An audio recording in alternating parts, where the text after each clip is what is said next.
Path Media.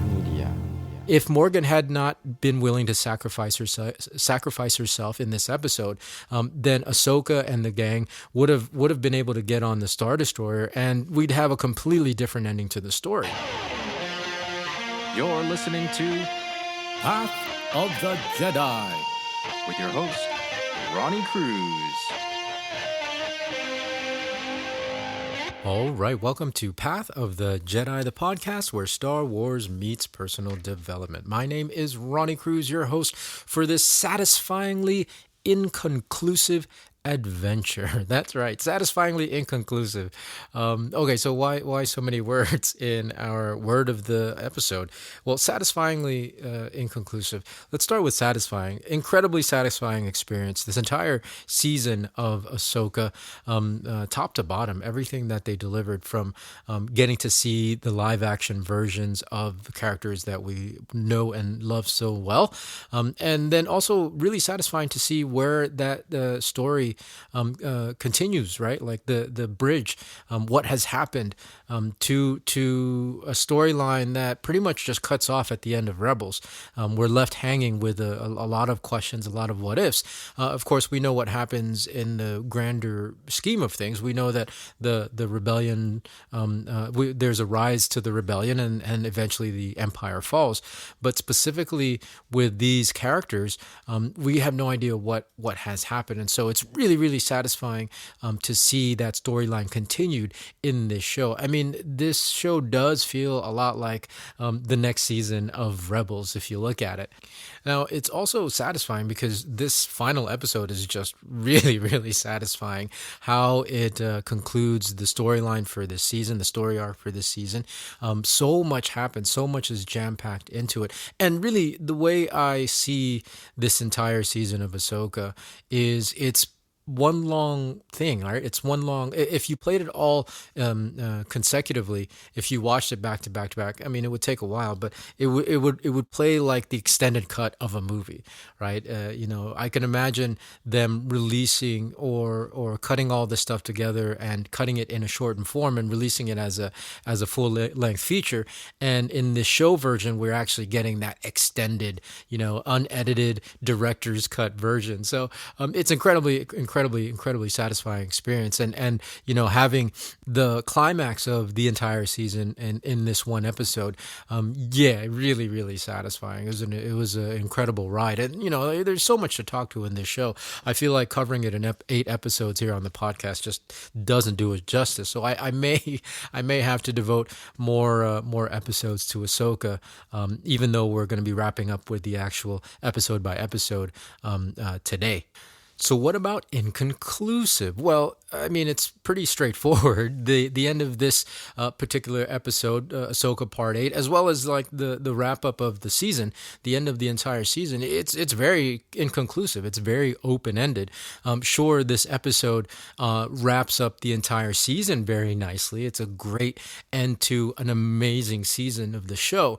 But overall, I think it raises more questions than the entire season answered. And I think for good purpose, but it's also it's so satisfying that it's open ended, because that means we get to see more, right? We get to see more of where this story goes, and where they've left it off is incredibly intriguing and again satisfying. Obviously, we have Ezra, and Ezra is back to the Star Wars galaxy, and he finally is reunited with Hera. Which, as an aside, Ezra is the most understated kind of reunion person in the entire galaxy, I think, in the entire universe. Like when he first meets and sees Sabine, he just kind of underplays it, and then when in this episode when he's reunited with Hera, he really underplays that as well. So I don't know. It's just a observation of mine, but it's so good to see that the two of them are finally reunited, even though it is without Ahsoka and Sabine, who are stuck on Peridia. Oh, no, sorry, not Peridia. Peridia. Sorry, I pronounced that wrong. who are stuck on the planet. Let's just say that, who are stuck on the planet, and they have to figure out a way to get back to the Star Wars galaxy. And in the meantime, on that same planet are Shin, who I completely forgotten about until I saw the end of, until I got to the end of this episode. Yeah, Shin's still around, and she actually decided to stay on that planet as well. She's joined the Raiders for whatever reason. And then, of course, we have Balin. Balin is off on his own adventures, and it gets very it's kind of this Lord of the Rings type vibe, this Fellowship of the Rings, like he's making his way off to Mordor, in that final shot with Balin. So yeah, a lot of just open-ended things that leaves a lot. Well, yeah, I mean it leaves really, really, for me, a lot of anticipation for the coming stories and where it's going to take us in the next season.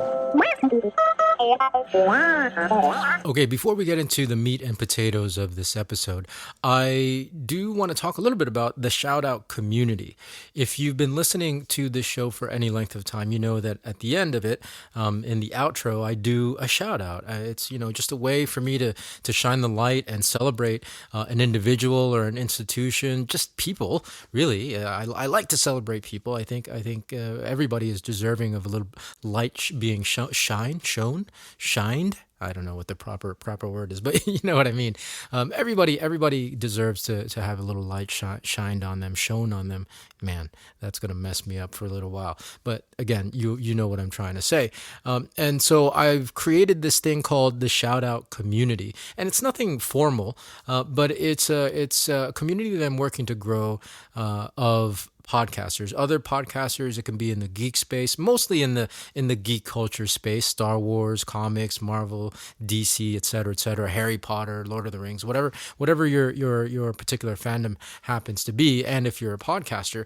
But it's a community of podcasters where we can both grow our own show by being a part of this community, but also help others grow as well. And how it works is you pretty much just join the community. It's a list on my Bluesky profile, and that's all it is. It's not, again, not a formal community, but right now it's a list on my Bluesky profile, and just find a podcast that you haven't heard yet, you haven't listened to, give it a listen, and if you enjoy it, if you like their content, then give it a shout out on your own show. Spare 30 seconds to a minute on your own show to shine a light and celebrate another fellow creator, right?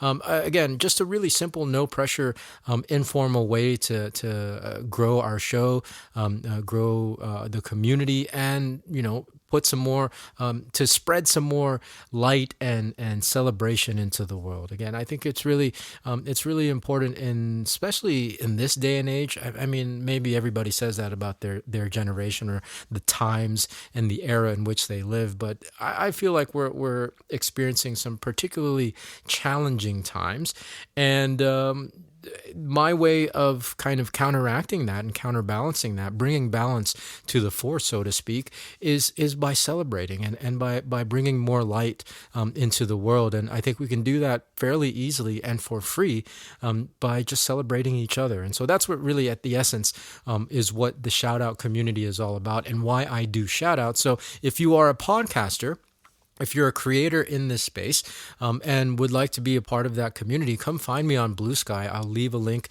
to my Bluesky account and profile in the show notes of this episode. Follow me, I'll follow you back, and then just message me and request to be added to the shout out community list. And then once you get on there, just start browsing and perusing and see if there's a podcast there that you want to listen to that you haven't yet. And then if you like it, like I said, give them a shout out on your own show. It's one of those pay it forward kind of principles. The more you pay it forward, the more you'll be paid forward. I don't know. That doesn't really make sense, but it just like it's a universal principle that I really believe in.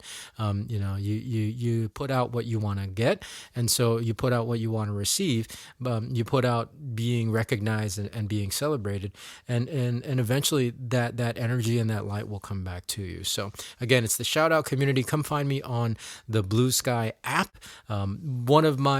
It's currently my favorite social app right now.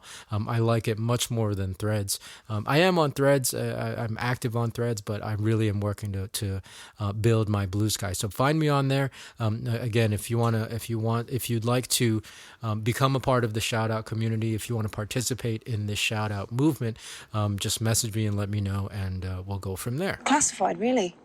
Me too. Big secret. Okay, so let's get into it. Ahsoka Part 8, The Jedi, the Witch, and the Warlord. Again, an incredible episode. And for me, this thing that really, really stands out is the dynamic between Thrawn and Ahsoka, and really the contrast between the two and how they handle this conflict, right? This inevitable conflict. It really, everything that Ahsoka has been doing, I would say from the end of Rebels to now, to this very episode in Ahsoka, has led to this moment. It's been to find Thrawn and to deter him, prevent him from returning to the galaxy. So this clash has been kind of it's years in the making within the Star Wars universe, and so to watch this happen and to watch this unfold in this episode, it's really, really, it's so interesting to me. Again, the dynamic and then the contrast between how Thrawn is handling this conflict versus how Ahsoka is handling this conflict. Thrawn, we know, is a strategist. He's a master tactician. In fact, he's super, super confident in his own ability to be able to predict and account for every contingency, which really, I mean, it's not realistically possible to do that. But he does have a pretty high success rate, and so that's why his confidence has grown, and it becomes this kind of, feedback loop of growing ego and growing confidence.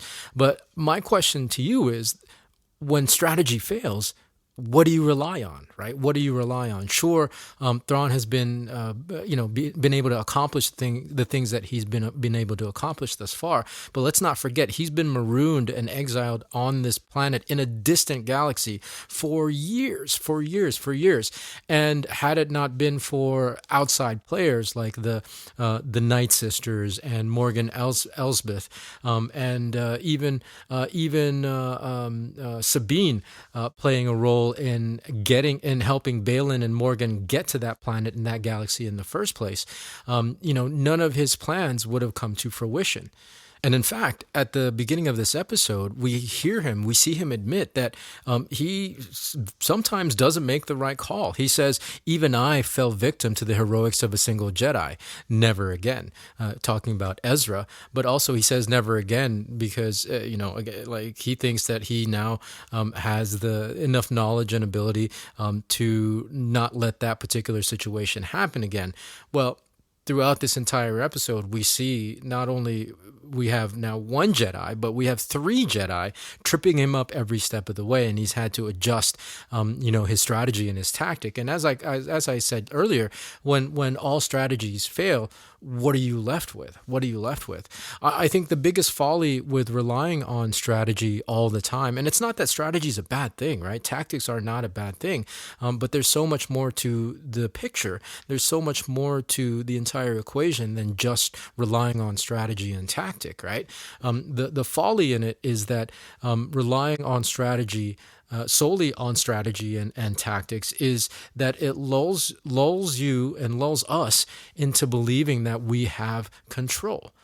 The truth is, we have zero control of anything external anyways, anything that's going on around us. Sure, we can influence outcomes as best as we can try, which is what Thrawn is really good at doing. He's really good at influencing certain outcomes in his favor, but he honestly has zero control. Nobody has any control of anything outside of themselves except, that's it, of anything outside themselves. The only thing we have control over is ourselves and how we react, how we respond in any situation.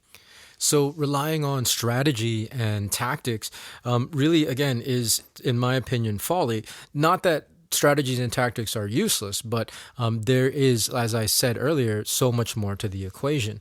To bring it down to our context here on Earth, I mean, this is, I think, why the how-to industry is so. I mean, yeah, it's so huge. Like, it's $1 billion industry, multi-billion-dollar industry. Learning how to do this, how to lose weight, how to get fit, how to become a photographic influencer, how to there's how-tos on everything, and that market is absolutely just booming still, because people are always looking for strategy, right? And again, not that strategy is wrong, but when you're left without, when those strategies don't work, when those strategies fail, what are you left with, right? What are you left with then?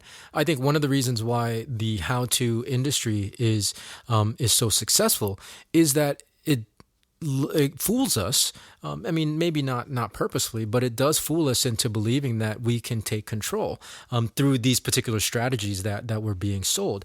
And again, yes, strategies and tactics have their place. You have to know how to, what things to eat and how to eat and when to eat, right? Or at least have a better plan if you're trying to get healthy. However, it's not the only thing, right? There has to be an underlying belief system, because if it fails, using that example, you have to have an underlying, number one, desire to continue to get healthy, and number two, belief that you actually can, right? If a specific strategy doesn't work for you, if you don't have other things in the equation, then you're just gonna abandon that particular goal, whatever it happens to be. And this applies, really for anything. If you want to learn how to play the piano or play the guitar, play an instrument, right? You pick up a how-to, but again, if your desire isn't there and the belief that you can actually do it isn't there, then if the strategy fails, if that particular strategy fails, then you're going to abandon that dream. So yeah, like as successful as Thrawn is, as a character, of course, fictional, but as successful as he is, and in his believing that he's successful because he's a tactician and a master tactician and a strategist, those aren't really the only things in play when it comes to his success as a leader, as a Grand Admiral. We see in this episode that he's had to rely on so many other people. I mean, obviously, he's been relying on the Night Sisters this entire time, but in specifically in this episode, he's actually had to rely on Morgan's willingness to actually sacrifice herself in order for him to escape. If Morgan had not been willing to sacrifice herself in this episode, then Ahsoka and the gang would have been able to get on the Star Destroyer, and we'd have a completely different ending to the story. So you see, it's not just Thrawn's strategies and tactics that allow him success. There's so many other moving pieces that go into it. So, just something to think about. Relying on strategies and tactics and thinking that that's what's going to give us control of any situation is folly. And so you have to really, really be careful of that. Bringing the conversation to Ahsoka now, I think this entire season has been her journey to realizing that she has to let go of control, right? When Ezra and Hu Yang are in the ship, and Ezra is working on his lightsaber, Hu Yang reveals to Ezra that the reason why the two, Ahsoka and Sabine, had a falling out was because Ahsoka was worried that continuing Sabine's training would lead her to using her abilities for the wrong thing, right? Using her abilities for revenge, really. And so leaving the training and leaving the relationship and ending Sabine's training was Ahsoka's way of controlling that outcome, of controlling the outcome, or of preventing what she thought would happen. Which was really, number one, unfair to Sabine, but number two, again, you can't really predict outcomes. It's impossible. Number three, it's impossible to even control, right? It's impossible to control. I mean, we see now they're back together and they're back in training. So, it's impossible to forecast and predetermine whatever the outcomes are going to be. And so we see Ahsoka through the course of this season relinquish trying to have that control. It was tough at first, like she wanted to destroy the map, et cetera, And I think it took her, having to nearly drown and then travel to the world between worlds in her astral form. To start learning this lesson, to start really letting go. And it's a lesson that she immediately imparts onto Sabine when she tells Sabine, learn to trust in the Force, right? Learn to trust. I think this is as she's talking to herself as much as she's talking to Sabine. She's learning to really trust in the Force, learning to trust that learning to let go of control, learning to surrender control to what may happen, right? What may happen. Again, you can have all the strategies and tactics that you want, and they do help, don't get me wrong, but at the end of the day, you have no control over how things roll out, right? Yes, you can influence them, and I think the fact that she's let go more, the fact that she's surrendered more to the Force, I think she's actually able to achieve more favorable outcomes now than before, right? Everything was pretty fragmented leading up, to the last two episodes. But as she started to surrender to the Force and surrender control, they started to really kind of make headway. I mean, they got Ezra back, so that was a win. And now her and Sabine are still together. Sure, they're marooned on that planet in a distant galaxy, but she's okay with it, right? She's okay with it. Well, they'll figure it out as they go. Because she's surrendering more to the Force, she's trusting more in the Force. Before, I think she was at conflict with it because again, she was trying to control the outcomes. I mean, she was trying to control the outcome with Sabine. Obviously, she was trying to control the outcome with preventing Thrawn from coming back to the galaxy and thwarting the rise of a new empire. But yeah. Yeah, I think that's where that conversation is. It's about letting go of control. Like I said, strategy and tactics are awesome. If you don't know how to do a particular thing, you got to learn, right? But relying on that and thinking that that's the only factor that will bring you the result and the outcome that you want it's an incomplete picture. You have to, I think, really lean in more and surrender more to the Force and to what might happen. Because if a strategy doesn't work, that might just be a door opening up for you. I mean, they say that all the time, right? I know it's cliche, but if one door closes, then a window opens, right? The particular strategy might not be the way it's meant to work out. So it might be opening up a new strategy for you or a new avenue for you to achieve the thing that you're wanting to achieve. Every moment in life is a crossroad, and at every crossroad, an opportunity. If you find yourself circling back to the same crossroad over and over again, that just means there's something at that particular crossroad that you have yet to learn. So lean into that, surrender to it, and as Ahsoka says, trust in the Force. Okay, so I hope that makes sense. I always say that at the end of every episode. But for me, it's a conversation about being at odds with right now, with what we have in the moment, right? In the present, in the here and now. When we're trying to, if we have a desire to change our circumstances, and we try to change those circumstances by control, right? Then it's always going to put us at odds to some degree with what we're experiencing in the moment. And being at odds all the time is just living in a state of conflict, right? If you're at odds with your here and now is all you have, right? This experience, this moment is all we can experience. And so living at odds with that, living in conflict with that isn't going to make things any better.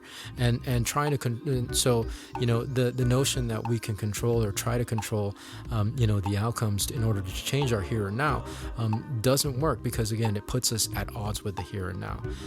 Leaning into it and kind of surrendering to the discomfort, if you might be, in discomfort, or, if you're facing adversity and challenges, just accepting that as reality and as truth, not being at odds with it, it leaves you so much more open energetically to learn from that moment and to learn and see things maybe even more objectively than you would if you were at odds with them.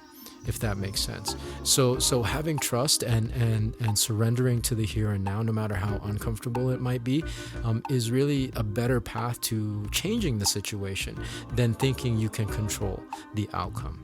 That's what I was trying to get to. I know I always do that. I always do that with the show. The wrap up is always better than the actual meat and potatoes, the main body of the show. But hey, that's how I operate. I'm just gonna lean into it. Anyway, let's move on to the shout out. Your antenna's bent. Okay, this week's shout out goes to the wonderful people of Western North Carolina, and specifically the Highland Brewing Run Club. This is an amazing community, and I'll get to that in just a second.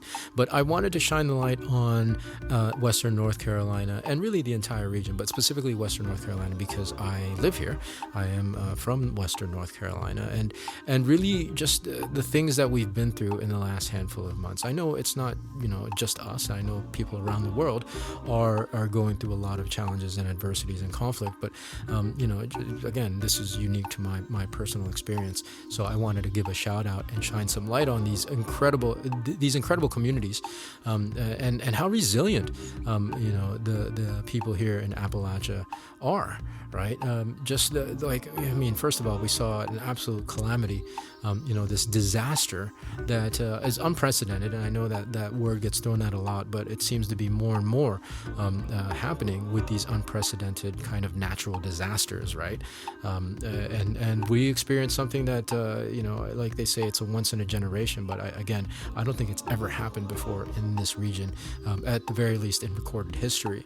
It's taken a lot out of us, but I think the people of this region are so resilient. I mean, mountain people are resilient, right? We kind of live in different circumstances and conditions than most other people, and so we're used to dealing with things, right? We're dealing with adversities and having to be resilient, and living, especially for some of us, in very, very remote locations. And so the resilience of the community and the willingness of this community and this region to really lean on each other and help each other out, lift each other up. There are people that are still struggling, and the help is really, the need for help is ongoing, but that help is continuing to come to a large degree from the people within the region themselves, right? So we've been able to really kind of lean on each other, and it's just amazing to watch. It's just amazing to watch and to be a part of, really. And then as an extension of that, this incredible community called this group called the Highland Brewing Run Club. I joined this run club, pre-COVID. It must have been like 2018, maybe 2017, just to get out of the house a little bit and to meet some people, which is weird because the truth of it is I moved up here to this region to become a hermit. I'm a complete introvert. I really am. I am not shy about that.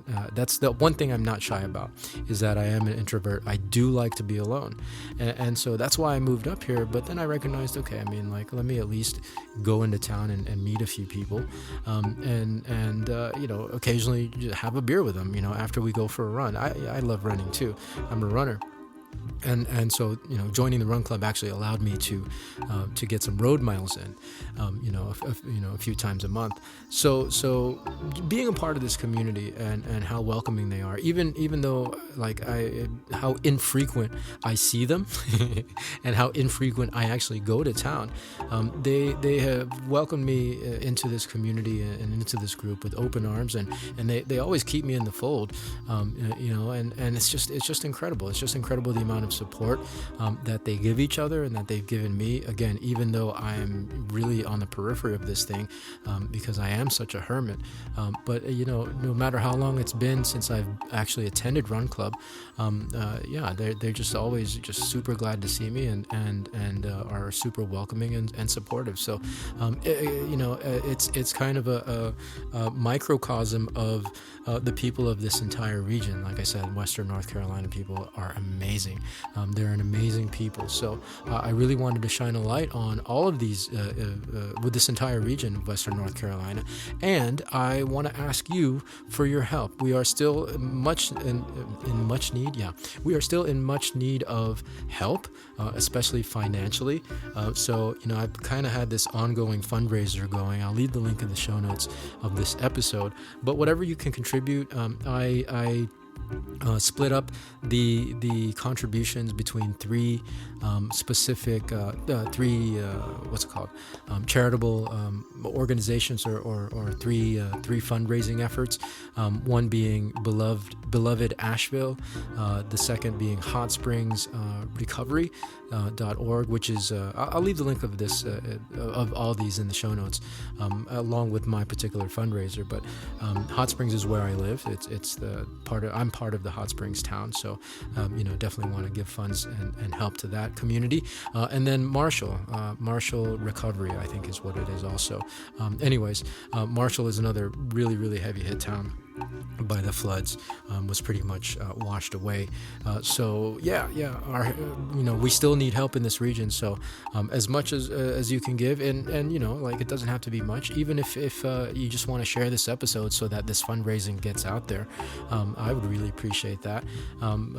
Whatever you can do.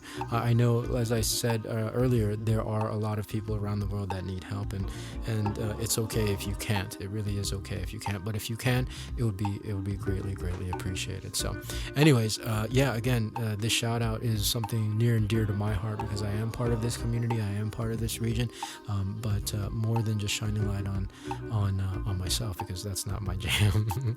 I want to shine the light on the people of Western North Carolina. So people of WNC Western North Carolina, this week's shout out goes to you. All right, one last thing. If you could do us a favor here at Path of the Jedi, please just think of one person who you think might appreciate and enjoy this content, enjoy this podcast. Go ahead and share this with them. Just take a quick 3 to 5 seconds, hit that share button and send it away. I would really appreciate it. As I've mentioned in past episodes, I'm really working this year to grow this show because my goal next year is to go to Celebration with a media pass. Although I don't really know what all of that entails, but obviously the bigger the show is, the more listeners and the more supporters, the higher the chances of me getting a media pass at Celebration are, right? So again, I'd really appreciate your help in helping me grow this show. Just share this with one person who enjoys the same things as you do, and chances are they'll enjoy this show and this episode. I'm going in. Cover me, Porkins. Okay, so that's going to wrap it up for today's episode and wrap it up for Ahsoka. I probably will touch back on a few points that I didn't get to talk about from this series, but beyond that, we're just waiting for Andor Season 2. So I have decided I will be doing an episode by episode and staying current with Andor.